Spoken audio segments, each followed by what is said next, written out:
আসসালামু আলাইকুম প্রিয় বন্ধুরা, আশা করি আল্লাহর রহমতে ভালো আছেন। আমরা আমাদের পুকুরে জাল টানতেছি। মূলত আমরা মাছ বিক্রি করব, এই জন্য আমরা আমাদের পুকুরে মাছ ধরতেছি জাল টান দিয়ে। আমরা এখন মাছ গলাইতেছি, এক জায়গায় করতেছি যাতে এক পাশ করে মাছগুলো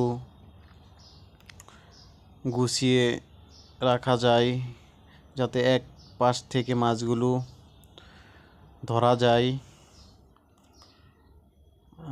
অনেকজন লোক এসেছে মাছ নেওয়ার জন্য। আমরা মূলত আজকে মাছ বিক্রি করব।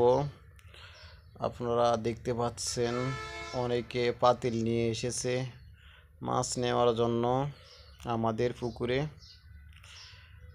আপনাদেরকে দেখানোর চেষ্টা করছি আমাদের পুকুর থেকে আমরা কিভাবে মাছ বিক্রি করি।